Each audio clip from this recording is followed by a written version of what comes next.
WhatsApp पे एक message आया कि गेट पे कुछ हंगामा हो रहा है।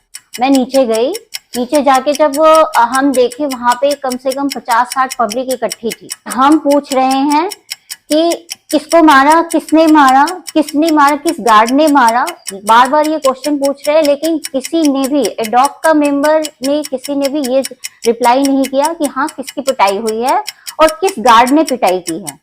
वो बिल्कुल ये नहीं देख रहे थे कि यहाँ पे महिलाएं हैं, महिलाओं की भी थोड़ी सी रिस्पेक्ट कर लें।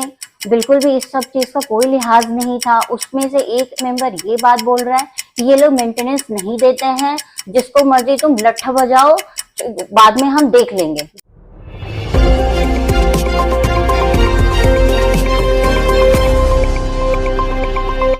ग्रेटर नोएडा की सोसाइटी है आम्रपाली लेजर पार्क सोसाइटी है ये, और यहाँ मैं आज आया हुआ हूँ। बीते रविवार को यहाँ पर एक ऐसी घटना हुई जो मतलब सोशल मीडिया पर भी आपने देखा होगा, वायरल हुई, और न्यूज़पेपर पे अलग अलग माध्यम से हमको इसके बारे में पता चला। यहाँ पर एक घटना हुई रविवार को रात की लगभग घटना है, जहाँ एक डिलीवरी बॉय की एंट्री को लेकर सिक्योरिटी और रेसिडेंट के बीच में तनावपूर्ण स्थिति हुई और यह इतनी बेकार हो गई स्थिति कि मारपीट तक की नौबत आ गई। और इस घटना में अवनीश कुमार जी जो यहाँ के निवासी हैं, उनके साथ भी मारपीट हुई। तो मैं अभी उनके आवास पर स्थित हूँ और उनसे बात करने आया हूँ। तो क्या है ये पूरा मामला, उनसे बात करते हैं। नमस्कार सर, कैसे हैं आप? सबसे पहले थैंक यू सर, आपने हमें समय दिया उसके लिए। तो ये क्या घटना थी सर, कैसे मतलब शुरुआत हुई और क्यों मतलब इतनी हाथापाई की नौबत आ गई, क्या हुआ था? एक्चुअली क्या हुआ कि मैं खाना खाने के बाद शाम में टहलने गया था, करीब 10:30 पौने 11 की घटना थी उसमें। और मैं उधर से घूम रहा था तो देखा गेट पे कुछ भीड़ थी, तो पता चला उसमें पुलिस भी थी और पुलिस भी आई हुई थी और भी कुछ लोग थे वहाँ। हमारे एडॉक के जो ट्रेजरार हैं इंदर भट्ट जी, वो भी थे। तो ब्लिंकिट का मामला था, किन्हीं ने खाना मंगाया होगा और उनका खाना रोक दिया गया था। तो जो मैटर जो भी था वो पुलिस ने समझा बुझा के कि भाई आप कोई अगर खाना मंगा रहा है और मेंटेनेंस नहीं दे रहा है तो आप उसका खाना नहीं रोक सकते हो। डिलीवरी सिस्टम मतलब कोई भी आप फैसिलिटी नहीं रोक सकते हो, आप उनके फ़ोन पे फ़ोन करो, अप्रूवल लो और उनको जाने दो। समझा बुझा के बात ख़त्म हो गई, पुलिस भी चली गई। उसी समय एक शख्स थे जो कि वीडियो बना रहे थे, तो भट्ट साहब बोले कि आप वीडियो क्यों बना रहे हो, जो कि ट्रेजरार हैं, जो एओए के पदाधिकारी हाँ, हैं, ट्रेजरार हैं, हाँ, कोषाध्यक्ष। उन्होंने पॉइंट आउट किया आप वीडियो क्यों बना रहे हो। उन्होंने बोले भाई हम वीडियो बना रहे हैं, आपको क्या दिक्कत है। गार्ड सिक्योरिटी भी लोग बोलने लगे कि आप क्यों वीडियो बना। मैं भी आने के लिए घर आने के लिए मतलब निकल चल रहा था वहाँ पे, लेकिन मैं देखा कि सिक्योरिटी और ये लोग उस पर एग्रेसिव हो रहे थे। रात कितने बजे की घटना थी? ये करीब 10:30 से 11 के बीच, 10:30 से 11 के बीच की घटना है। तो मैंने देखा कि ऐसा ना हो कि वो लोग इनको मार बैठे, क्योंकि ऐसे ही कुछ मामला हो रहा था। वो पूछ रहे थे, जो वीडियो बना रहे थे वो शख्स पूछ रहे थे कि आपको किन्होंने मतलब आप सेल्फ सिलेक्टेड एडॉक हो, आपको किसी ने चुना नहीं और आप जाति कर रहे हो, ऐसा वो कुछ बोलते हुए वीडियो बना रहे थे। उस पर उन्होंने बोला कि हमें अटॉर्नी जनरल साहब ने अपॉइंट किया है और हम मेंटेनेंस लेंगे, आप लोग अगर मेंटेनेंस नहीं देंगे तो आप लोगों पर सख्त कार्रवाई की जाएगी। ऐसे करते हुए वो उनकी तरफ आगे बढ़ रहे थे, सिक्योरिटी भी आगे बढ़ रही थी। तो मैं सोचा कि कहीं ये हाथापाई ना हो, मैं बीच बचाव कर लूँ। और इसी बीच मैंने उनको लेके कोशिश किया कि जो वीडियो बना रहे थे उनको बोला कि आप हट जाओ, पीछे हट जाओ, और सिक्योरिटी को बोला भैया आप हट जाओ, अगर ये वीडियो बना रहे हो क्या दिक्कत है आप। इसी बीच क्या था कि इंदर भट्ट साहब बोले कि भाई वीडियो क्यों बना रहे हो। वो बार बार एग्रेसिव हो रहे थे और सिक्योरिटी को इशारा कर रहे थे कि भाई इन पे एक्शन लो, यानी उनका क्लियर इशारा था कि इनको जो भी एक्शन लेना है लो, मतलब मार पिटाई करो, करना है करो। तो उसी बीच मैं आया कि भाई आप लोग दूर हटो और मैं इनको ले जा रहा हूँ। और करते उसमें एक आदमी था जो सिक्योरिटी नहीं लग रहा था, वो अपने मुंह को पूरा कवर किए हुए था और टोपी लगाए हुए था। मैंने बोला भैया आप कौन हो? तो बोला मैं सिक्योरिटी तो आप नहीं लग रहे हो, क्योंकि आप यूनिफॉर्म में भी नहीं हो। और ये बोलते हुए ही जैसे ही मैंने उसका वो हटाया, मास्क मुफलर बांधे हुए था वो हटाया, वैसे ही उसने हाथ उठाना चालू कर दिया मेरे ऊपर। उनको छोड़ के, जो वीडियो बना रहे थे उनको छोड़ के मेरे ऊपर हाथापाई चालू कर दी। पीछे ट्रेजरार साहब खड़े थे, इंद्र भट्ट जी, उन्होंने इशारे में भी किया कि कोई नहीं, इन पे एक्शन लो, इनकी पिटाई करो। मतलब एओए के पदाधिकारी इस बिल्कुल। हिंसात्मक स्थिति में सिक्योरिटी के साथ थे, उन्होंने बीच बचाव का प्रयास नहीं किया। नहीं करते हुए उन्होंने और उसको मतलब आगे बढ़ाया और उसको प्रोत्साहित किया कि आप इन पे एक्शन लो।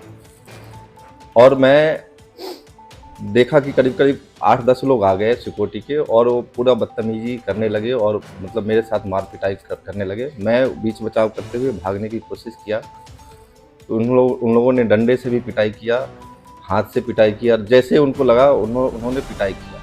मेरे सर में भी चोट लगी, मैं अनकॉन्शियस होके E3 और E4 के आसपास आके मैं गिर भी गया। E3 E4 यहाँ हाँ, टावर हैं, टावर हैं उनके बीच में। हाँ, मैं गिर गया और मैं अनकॉन्शियस हो गया। मुझे 2-3 मिनट बाद जब वो हुआ तो मैं देखा कि अकेले में पड़ा हुआ हूँ। फिर मैं उठ के गया, भी मेरे साथ ऐसा क्यों हुआ, क्यों किया गया। मैं दोबारा उठ के वहाँ गया तो मुझे वहाँ कोई नहीं मिला। मैं जाके जब देखा सिक्योरिटी कोई और, मतलब वो लोग नहीं थे जो मेरे साथ मार पिटाई किए। तो केबिन बंद था, सिक्योरिटी रूम बंद था, तो मैं उसमें खोला, मैं हो सकता है इसमें बैठे हूँ, उसमें खोला तो एक शख्स जो मेरे ऊपर हाथ उठाया था वो बैठा हुआ था वहाँ पे। तो मैंने उसे हाथ पकड़ा और बोला, भाई तुम बाहर चलो, और तुमने मेरे साथ ऐसा क्यों किया। मैंने उसे पूछने के लिए उसे बाहर लाया कि भाई तुमने ऐसा मेरे साथ क्यों किया। लेकिन जैसे ही वो बाहर आया वैसे फिर से उसने फाइट चालू कर दी, और मैं इसके लिए भी तैयार नहीं था कि मैं जबकि आराम से पूछ रहा हूँ और वो फाइट चालू कर देगा। ऐसी स्थिति तो नॉर्मली हाँ, सोसाइटियों में और आती ही नहीं है। उसने तो इतने आपका बुरी कोई भी तरीके से तैयार मुझे पीटा, और उसके बाद फिर से वहाँ 8-10 गार्ड, 15 गार्ड ऐसे लगभग आ गए। उन्होंने बोला डंडा लाओ, ये लाओ, एडॉक का ऑर्डर है कि इनको पीटो और इन्हें, इनकी नेतागिरी निकाल देंगे, फलाना है चिलाना है। और मारने के बाद वो मुझे उठा के बोले इनको लेके बेसमेंट में चलो, और बेसमेंट में इनकी ले जाके हम इलाज करेंगे। और ऐसा बोलते हुए उन्होंने मतलब हमें घसीटते हुए बेसमेंट की तरफ ले जाने की कोशिश किया। फिर मैंने बोला ऐसा है कि अगर आपको मुझे मारना ही है, आप अगर मेरा मर्डर करना चाहते हो, जान मारना चाहते हो, तो आप मार दो यहीं पे, बेसमेंट में ले जाने की क्या जरूरत है। मैं आपका हाथ नहीं उठा रहा हूँ, अगर आपको मारना है तो आप यहीं मार दो, मैं खड़ा हूँ, आपको जो एक्शन लेना है आप लो। उसी बीच कुछ निवासी भी आए और बीच बचाव किया तो वो लोग ठंडा पड़े, नहीं तो हो सकता था कि वो मर्डर भी कर सकते थे। और मैं इन सब घटना से, जो कि वहाँ पे इंद्र भट्ट जी थे और उन्होंने कोई बीच बचाव नहीं किया, तो सिक्योरिटी से कितने सुरक्षा कर्मी या बाउंसर भी बताए जा रहे हैं थे, जो कि 3-4 बाउंसर थे, जो कि 3-4 जो थे वो बिना ड्रेस में थे, जो कि सिक्योरिटी की यूनिफॉर्म में नहीं थे। अब वो या तो उनके बाउंसर थे और नहीं तो एडॉक ने उनको बाहर से कुछ ऐसा बुला रखा हो। आजकल ये है कि कुछ घटनाओं को देखते हुए ये भी एक वो है कि अब आप सोसाइटी में बाउंसर नहीं रख सकते हैं। बिल्कुल, तो अगर बाउंसर भी हैं तो भी गलत है। और बार बार वो भट्ट साहब भी, हमारे जो अटॉर्नी जनरल साहब हैं भारत सरकार के, जिनके अंदर में ये प्रोजेक्ट चल रहा है, निर्माणाधीन है, NBCC करा रही है, उनका नाम वो बार बार ले रहे थे कि इन्होंने ही मुझे वो किया है। मैं भी अटॉर्नी जनरल साहब से मैं भी यही आपके वीडियो के माध्यम से गुहार यही लगाना चाहूँगा कि आप ये जो एडॉक बना रखे हैं इन पे कुछ एक्शन लें, क्योंकि जो पुलिस कार्रवाई हुई, हमने पुलिस को जाके थाने में ज्ञापन दिया। उसके बाद जो मेरे साथ हुआ घटना हुआ मैंने रिटर्न में दिया वहाँ पे, क्योंकि मैं किसी को जानता नहीं था इसलिए मैं किसी का नाम नहीं दिया। तो उसके बाद पुलिस आई मौके पे। उस समय 2-3 लोग थे जिनको कि मैं पहचान पाया। इसमें शामिल तो कम से कम 15 से 20 लोग थे सिक्योरिटी, लेकिन मात्र मैं 3 लोगों को पहचान पाया। तो हमने नाम दिया, पुलिस उन 3 लोगों को उठा के ले गई। उनको शायद उन्होंने अंदर किया भी है, जेल में किया है, उन पर कार्रवाई चल रही है। तो मैं ये चाहता हूँ कि और भी लोग हैं इसमें जो इन्वॉल्व, उनके ऊपर कार्रवाई किया जाए। खास करके जो इंद्र भट्ट जी हैं वहाँ पे थे और उनके सामने जो ये जानलेवा हमला हुआ, उनके खिलाफ अभी तक कोई कार्रवाई नहीं हुई, ना तो उनके खिलाफ पुलिस ने कार्रवाई की, जबकि रिटन कंप्लेन है। आपने एओए के शायद पदाधिकारियों के नाम भी कंप्लेंट की हुई है। हमने 2 कंप्लेंट की थी। एक में हमने सिक्योरिटी का नाम, एओए का नाम भी डाला कि उनका भी जो रवैया था संदेहास्पद था। ठीक है, अब मैं कंफर्म नहीं था कि लोग हैं नहीं हैं, लेकिन वीडियो में क्लियर दिख रहा है और कि इंद्र भट्ट साहब हैं वहाँ पे।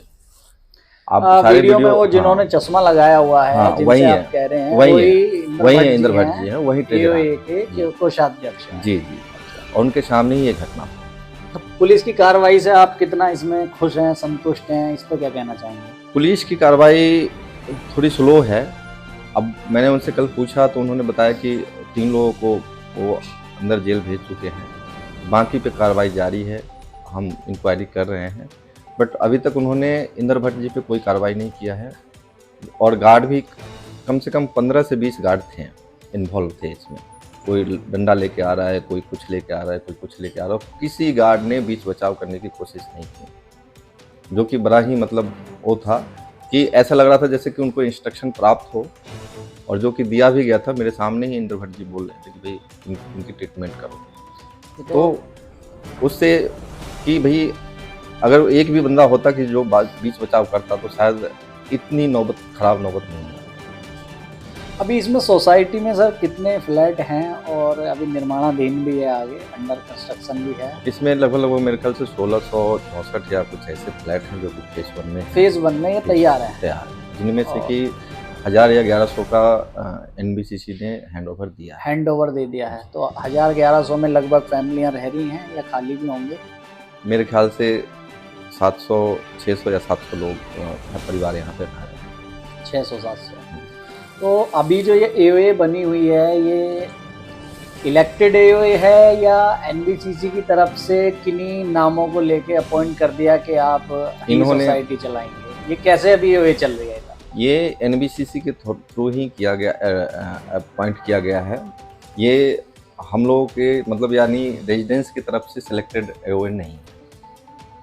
NBCC ने नाम मांगा होगा, इन्होंने अपने जाकर अपना नाम दिया और उनको NBCC ने मुहर लगा दी। किसी रेजिडेंस से नहीं पूछा कि आप इस पे इन लोगों से सहमत हैं या नहीं हैं, या ना ही तो कोई मीटिंग की किसी के सामने इनकी मतलब इनका सिलेक्शन हुआ। सिलेक्शन का आधार कुछ नहीं है, बस NBCC का मन हुआ इनको बना। इस में एक सबसे बड़ा क्वेश्चन मार्क ये भी आता है कि NBCC को भी अगर जो उनके सुपरविजन में प्रोजेक्ट हैं जहाँ पर वो कार्य कर रहे हैं, वहाँ एक इलेक्टेड बोर्ड को बनाना चाहिए जहाँ चुनावी प्रक्रिया वैसी ही हो as per UP apartment act 2010 जैसे नॉर्मल सोसाइटियों में होती है। जब भी जो बाकी के रेजिडेंट है उनका उन पर एक विश्वास आएगा। अभी ये जो मुख्य कारण है इस घटना का वो यही है कि EOA को बना के मतलब एक रेजिडेंट पे थोप देना। वो कहते हैं कि मनमाने तरीके से EOA को बना दिया गया है, जबकि इसके चुनाव होने चाहिए। दूसरा मुद्दा फिर मेंटेनेंस का आता है। मेंटेनेंस का सर अभी क्या स्क्वायर फीट के हिसाब से रेट है यहाँ पे? मेंटेनेंस इन्होंने अभी डिसाइड किया है और 2.25 पर स्क्वायर फीट। लगभग कितने ऐसे फैमिलियां हैं मतलब फ्लैट्स हैं जहाँ से मेंटेनेंस कलेक्शन हो रहा है, या कितने ऐसे फ्लैट हैं जिन्होंने मेंटेनेंस रोका हुआ है? ज़्यादातर लोगों ने रोका हुआ है। जो टेनेंट हैं वो दे रहे हैं क्योंकि उनकी मजबूरी है। उनका जैसे वो खाली करते हैं तो उनका गाड़ी रोक दिया जाता है कि पहले आप मेंटेनेंस को, या उनके ऑनर को ये लगता है कि टेनेंट को है तो होना हो कल को मुझे देना पड़े, तो इसलिए वो दिलवा रहे हैं। अदरवाइज ज़्यादातर लोगों ने मेंटेनेंस नहीं दे रहे, और उनका विरोध यही है कि बिना कोई मीटिंग के, बिना कोई कंसर्न का, बिना कोई बेसिक आधार का 2.25, मात्र सिर्फ हाउसकीपिंग और सिक्योरिटी। मेंटेनेंस जो जाता है वो किस नाम से किस अकाउंट में जाता है? वो सुप्रीम कोर्ट के अकाउंट में ही जाता है, एस्क्रो अकाउंट है। अच्छा, यहाँ कोई मतलब इंडिपेंडेंट वैसा अकाउंट नहीं है अपार्टमेंट ओनर्स एसोसिएशन का जैसे नॉर्मली सोसाइटियों में होता है? हाँ, नहीं। तो मेंटेनेंस ना देने के पीछे क्या रीज़न है सर? क्यों ज़्यादातर लोग मेंटेनेंस नहीं दे रहे हैं या नहीं देना चाह रहे हैं? उनका कुछ विरोध ऐसा है कि वो 2 चीज़ चाह रहे हैं कि एक तो जस्टिफाई हो सिर्फ 2 सर्विस का, जैसे कि अभी पावर बैकअप नहीं है, लाइट जाने के बाद लिफ्ट की सर्विसेज बंद हो जाती हैं, लिफ्ट में लोग फंसे रह जाते हैं घंटों तक। अभी मैं भी एक इसमें शेयर करता हूँ। मैं जैसे ही अंदर सोसाइटी में आया था, एंटर करा था, तो नॉर्मली क्या किसी भी सोसाइटी में आप जाओगे सिक्योरिटी आपको रोकेगी, और आपकी गाड़ी पर अगर स्टिकर नहीं है तो अंदर भी नहीं आने देती है। तो मैं नॉर्मली अंदर आके अपना पूरा मैंने यहाँ पार्क किया और मैं सर के फ्लैट तक आ गया। तो ऐसी सिक्योरिटी होने का भी मुझे नहीं लगता कि मतलब है। बस ये है कि नंबर ऑफ गार्ड लगा दिए, सिक्योरिटी मतलब प्रॉपर सिक्योरिटी हो। गाड़ी पे स्टिकर नहीं है तो कोई भी रोक देता है, लेकिन यहाँ ऐसा था नहीं। दूसरा, जब हम लिफ्ट की तरफ आ रहे थे तो लिफ्ट बंद थी। गार्ड से मैंने सिक्योरिटी गार्ड से पूछा तो उसने कहा कि लाइट वगैरह नहीं आ रही है। तो बैकअप में डीजी वगैरह पावर बैकअप की फैसिलिटी नहीं है, बिल्कुल नहीं है, नहीं है यहाँ पर। और कैसी क्या फैसिलिटी है जो सब नहीं मिल रही है? मात्र 2 फैसिलिटी मिल रही है, इसके अलावा सारी फैसिलिटी अभी बंद है। सिक्योरिटी, हाउस की, बस 2 ही फैसिलिटी हैं, उसके अलावा कोई फैसिलिटी अभी नहीं है जो कि चालू है इनका। और सिर्फ 2 सर्विस का ही ये 2.25 ले रहे हैं, जिसका कि ये लोग विरोध कर रहे हैं कि इन 2 सर्विस का इतना नहीं होना चाहिए। या तो आप फुल सर्विस दो, जैसे कि क्लब हाउस दो, जिम दो, जो भी है जो होता है आप दो। पावर बैकअप, मेन तो पावर बैकअप है। तो फैसिलिटी स्टाफ कितना अवेलेबल है अभी? मेंटेनेंस में भी स्टाफ होंगे यहाँ पर? मेंटेनेंस में मेरे ख्याल से इन्होंने 2-3 स्टाफ रख रखे हैं। टेक्निकल होंगे? टेक्निकल, हाँ। एक्चुअली मेंटेन तो नॉर्मली कंप्लेंट वगैरह करते हो आप, कुछ भी तो होती है वो अटेंड नहीं होती? थोड़ी बहुत अटेंड होती है, थोड़ी बहुत नहीं भी होती है। मेजर जो होता है वो नहीं होता है, जो नॉर्मल होता है वो हो जाता है। अब जैसे आपके फ्लैट में कहीं लीकेज सीपेज है तो वो अभी भी नहीं हो रही है, हैंडल नहीं हो पा रहा है। अगर कहीं कुछ पानी लीकेज है, कुछ ऐसा है तो छोटा मोटा या इलेक्ट्रिक की समस्या तो भेज के करा दें। और वो भी NBCC के लोग आते हैं, एडॉक की तरफ से कोई ऐसा अपॉइंटमेंट नहीं है, कोई स्टाफ नहीं है जो कि ये कर रहा हो। तो जो भी है प्लम्बर है, इलेक्ट्रिकल है, वो NBCC की तरफ से। तो NBCC की तरफ से कभी आपने जैसे कहा कि ये जो मेंटेनेंस हमको चार्ज किया जा रहा है, इसका कुछ बैकअप वगैरह हमें प्रोवाइड कराया जाए, तो कभी उनसे आपने कहा, वहाँ से कुछ डिनाई किया है या उन्होंने सहमत हुए? वो लोग सीधे अपना पल्ला झाड़ लेते हैं। वो बोले आप एडॉक से बात करो। उनको बहुत बार कंप्लेन किया गया है और वो यही है कि उनको लगता है कि उनका चुना हुआ है तो उनको अपनी टीम पे ज़्यादा भरोसा है। तो इसमें नॉर्मली ये प्रक्रिया अपनाई जा सकती है। तो मतलब हम उनकी टीम से भी बात करेंगे ऐसा कि क्यों ना इस सोसाइटी में एक इलेक्शन प्रॉपर हो, एक AOA का गठन हो, जिसके बाद वो फेज वाइज सोसाइटी को टेक ओवर करें। फर्स्ट स्टेप में आप ऑपरेशन ले सकते हैं।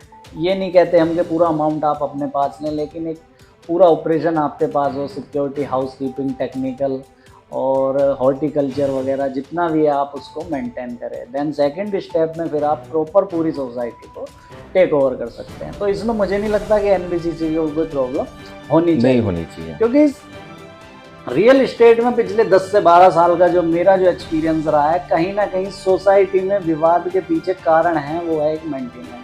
कितनी सोसाइटी नोएडा में ऐसी हैं जहाँ मेंटेनेंस ड्यूज है, कितनी ऐसी हैं जहाँ बिल्डर कहता है मेरा ड्यूज है, सर्विसेज नहीं मिलती है। लेकिन यहाँ तो अलग ही मामला है, क्योंकि NBCC है और एक सरकारी एजेंसियां हैं, तो ये वहाँ जाएं तो इनकी वो उस लेवल पे सुनवाई नहीं है जैसे नॉर्मली प्रशासन ट्रीट करता है। प्रशासन का भी एक मुझे लगता है इस मामले में एक पक्षपाती रवैया है, क्योंकि अगर ये प्राइवेट बिल्डर हो तो एक अलग उनका तरीका होता है, नज़रिया, और यहाँ एक अलग है। तो AOA का जब तक गठन नहीं हो, पूरा जो मेंटेनेंस है प्रॉपर वो ना दिया जाए, तब तक मुझे लगता है ये समस्या आती रहती है।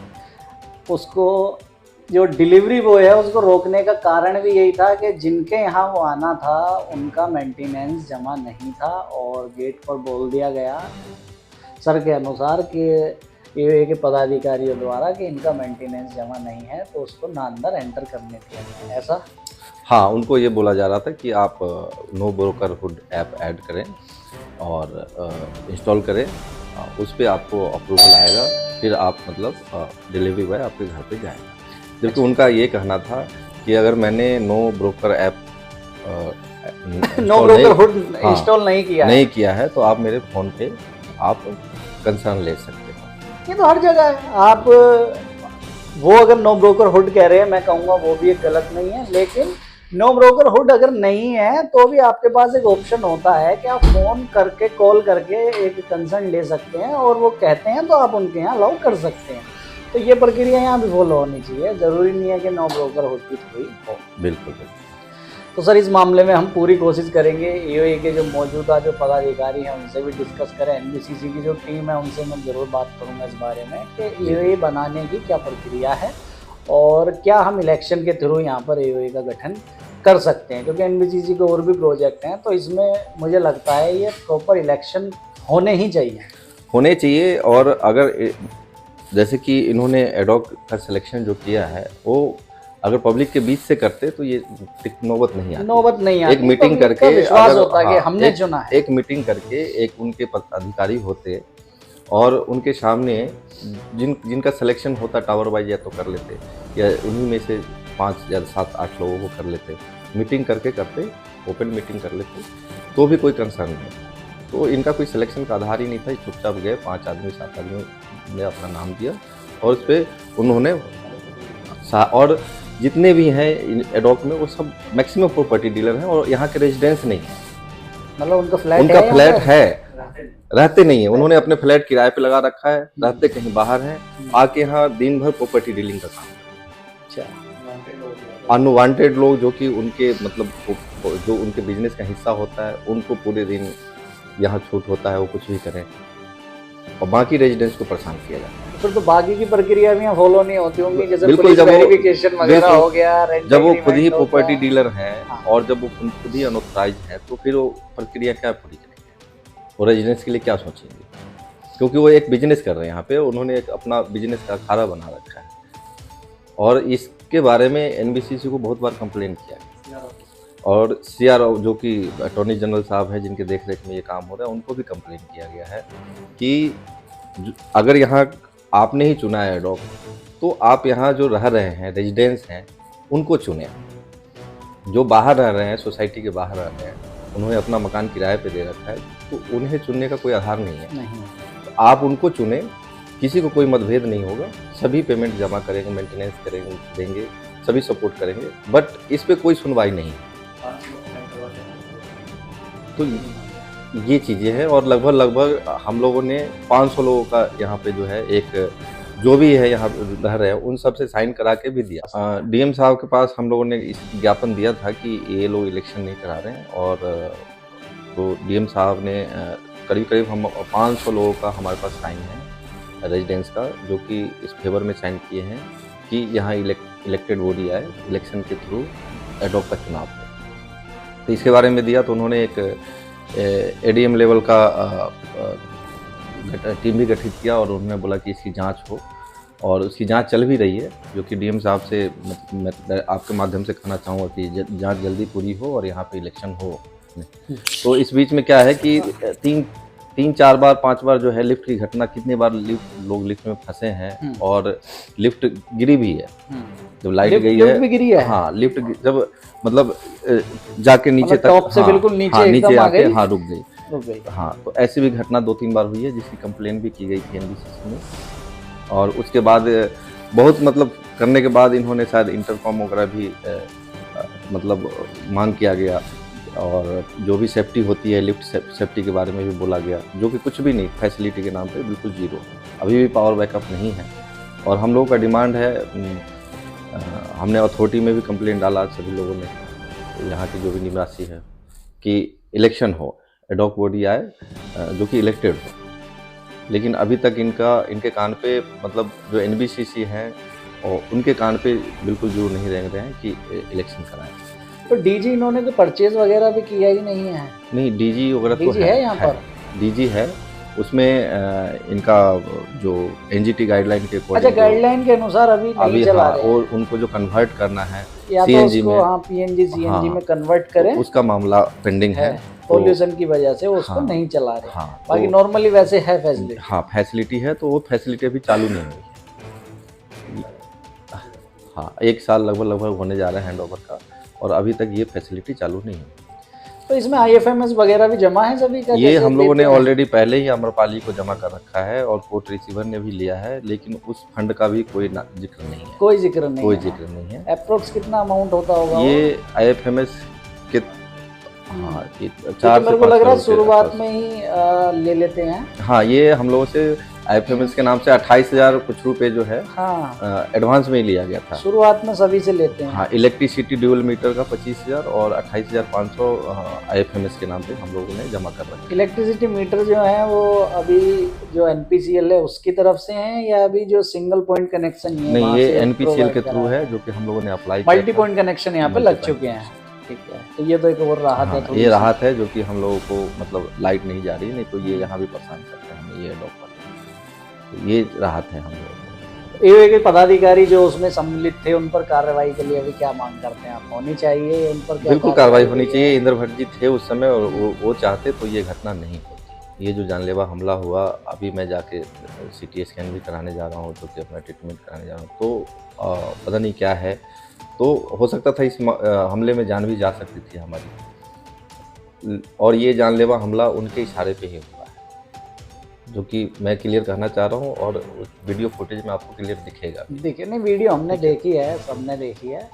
और इस मामले में हम AOA के जो पदाधिकारी है कोशिश करेंगे उनसे भी बात करेंगे। NBCC की तरफ से जो भी ऑथराइज रिप्रेजेंटेटिव हैं उनको भी हम कांटेक्ट करेंगे, क्योंकि नॉर्मल प्रक्रिया AOA की जो गठन की है वो इलेक्शन ही है, और as per UP apartment act जो भी उसमें गाइडलाइंस हैं उसके अनुसार होने चाहिए। ये मेन मुद्दा मेंटेनेंस का ही है जो आज इतना बड़ा ये स्थिति हो गई। इन फ्यूचर भी सोसाइटी में कुछ लॉ एंड ऑर्डर इस तरह का ना बिगड़े, ना हालात ऐसे हों, तो इस पर हमें चर्चा करके इसको समाधान की तरफ ले जाना चाहिए। तो sir thank you so much, आपने हमें समय दिया। और वीडियो को मैं कहूँगा सभी से कि ज़्यादा से ज़्यादा इसको शेयर करना, ताकि हमारी जो ये बात है जो प्रशासन है वहाँ तक पहुँचे। और संबंधित अथॉरिटी को तो मैं शेयर करूँगा ही, जैसे डिप्टी रजिस्ट्रार साहब हैं मेरठ, उनको भी जाएंगे, और NBCC की तरफ है उनको भी हम करेंगे। कोशिश करेंगे कि एक आसान एक ऐसा रास्ता निकले जिसमें सभी को विश्वास आए कि सोसाइटी में चुनाव की जो प्रक्रिया है वो भी हो। उसके लिए भी हमें ज्ञापन देने की कोशिश करेंगे। ठीक है सर, थैंक यू सर। अभी सोसाइटी की एक और निवासी महिला है, मैं इनसे भी घटना के क्रम में चर्चा कर रहा हूँ, क्योंकि जिस वक्त ये घटना हुई तो ये भी एट द टाइम वहाँ मौके पर मौजूद थी, और मेंटेनेंस को लेकर इन्होंने भी हमें कई बातें ऐसी बताई। तो मुझे लगता है कि मैडम से भी इस बारे में बात करनी चाहिए। मैम थैंक यू बताने के लिए। क्या क्या रहा उस दिन, कैसे हुआ, और मेंटेनेंस को लेके जो इश्यूज आप बता रहे थे वो क्या? एक्चुअली उस समय 11 साढ़े 11 मतलब हो रहा होगा, मैं तो घर पे ही थी। व्हाट्सएप पे एक मैसेज आया कि गेट पे कुछ हंगामा हो रहा है, तो मैंने ऐसे ही कॉल किया, तो मुझे पता चला कि लड़ाई वड़ाई हो रही है। मैं नीचे गई, नीचे जाके जब हम देखे वहाँ पे कम से कम 50-60 पब्लिक इकट्ठी थी, और एडॉक के सारे मेंबर उस समय थे, और सबने लिटरली ड्रिंक कर रखी थी। और हम पूछ रहे हैं कि किसको मारा, किसने मारा, किसने मारा, किस गार्ड ने मारा, बार बार ये क्वेश्चन पूछ रहे हैं, लेकिन किसी ने भी, एडॉक का मेंबर ने, किसी ने भी ये रिप्लाई नहीं किया कि हाँ किसकी पिटाई हुई है और किस गार्ड ने पिटाई की है। और वहाँ पे एडॉक में से एक मेंबर, मतलब वो पब्लिक के ऊपर इस तरह से हावी हो रहा था कि वो एडॉक वाले भी 2-4 लोगों की पिटाई कर देंगे। वो बिल्कुल ये नहीं देख रहे थे कि यहाँ पे महिलाएं हैं, महिलाओं की भी थोड़ी सी रिस्पेक्ट कर लें।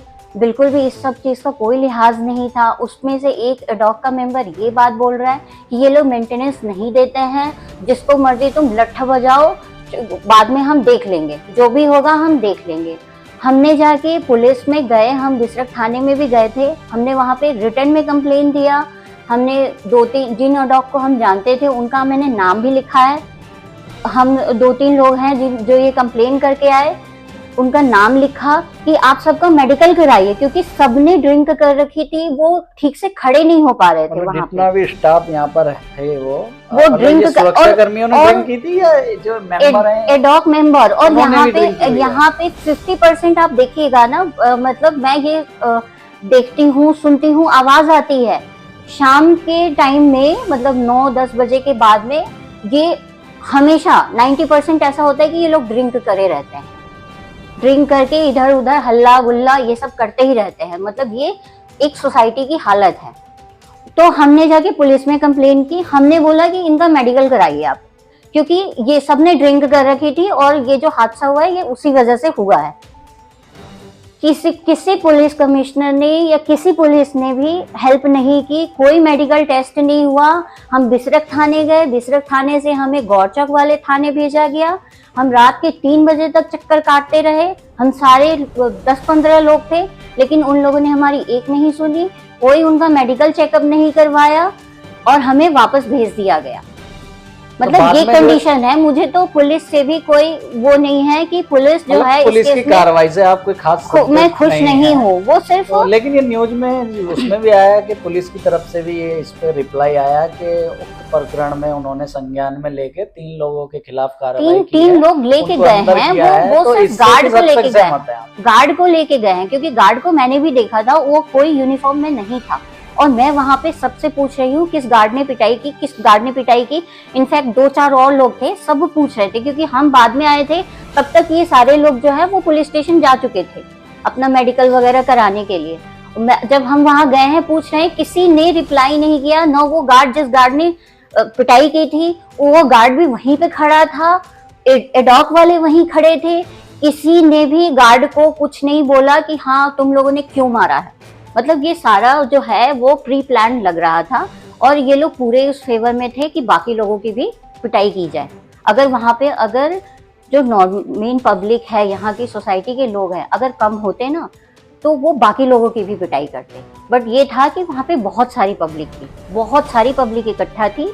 आई डोंट नो व्हाई कोई भी आगे क्यों नहीं आ रहा है, बट अभी सबको आना चाहिए, क्योंकि आज ये एक लोगों के साथ हुआ है, कल को किसी और के भी साथ हो सकता है। ये बता रहे हैं जैसे हालात हैं सोसाइटी में, तो ये तो सब होने के हाँ, ये सब होने के बाद में हम सीआर ऑफिस गए।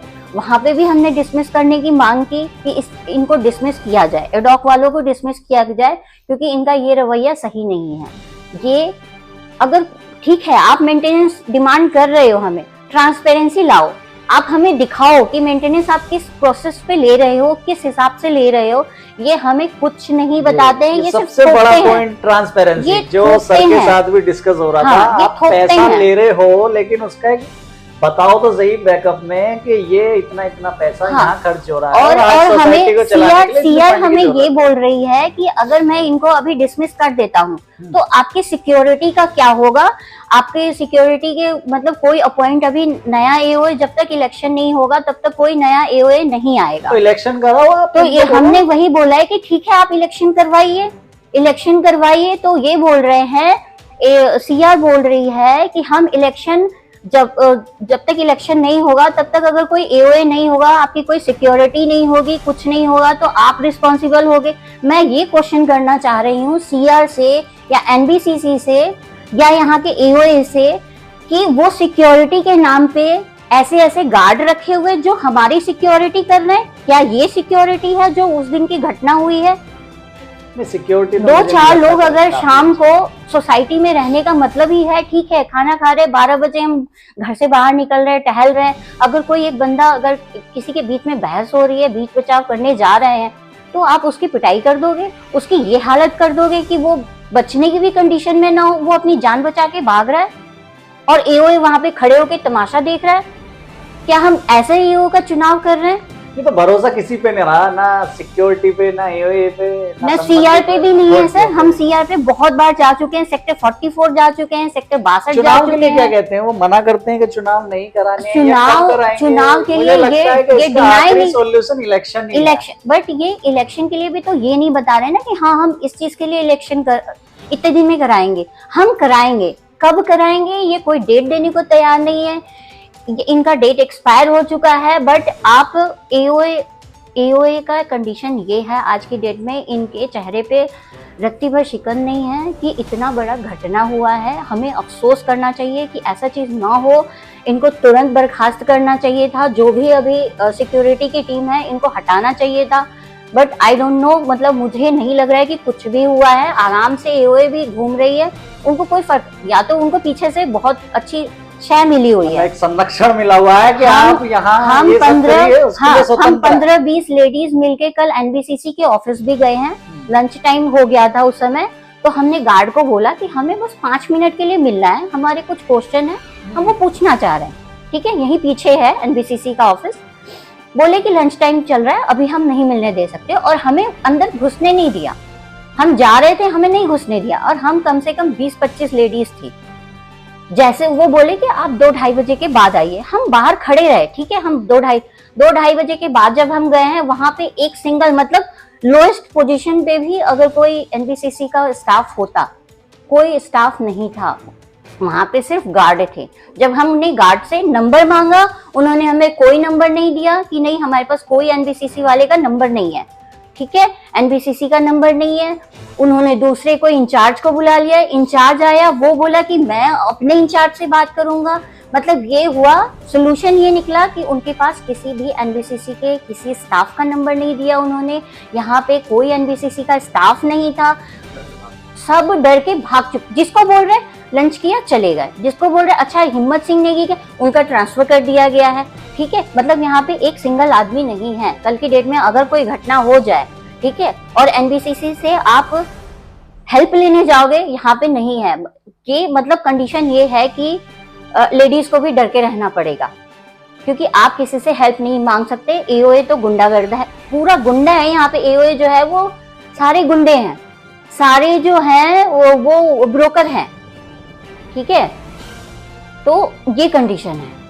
मतलब ये का भी एक, जैसा मैम ने बताया, एक मतलब मानवता के आधार पर, जैसे एक वो भी यहाँ रहते हैं या रेसिडेंट हैं, सबको भगवान का शुक्रिया करना चाहिए। पड़ोसी के लिए एक अलग रवैया होना चाहिए। सिक्योरिटी एनबीसीसी तो एक अलग चीज हो गई, वो आज है कल नहीं है, लेकिन आप एक मतलब एक अपने पड़ोसियों के साथ आप किस तरह से मतलब व्यवहार कर रहे हैं, ये तो सच में निंदनीय है।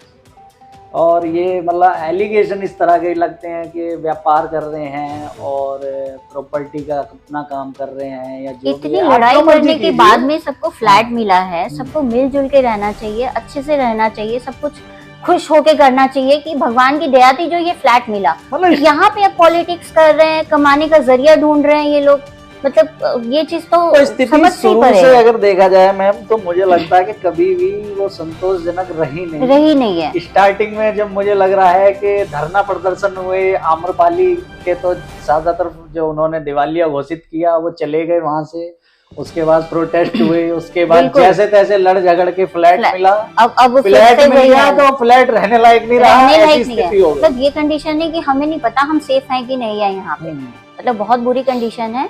डर लगता है, बच्चे जाते हैं, स्कूल जाते हैं, सबकी फैमिली है ना।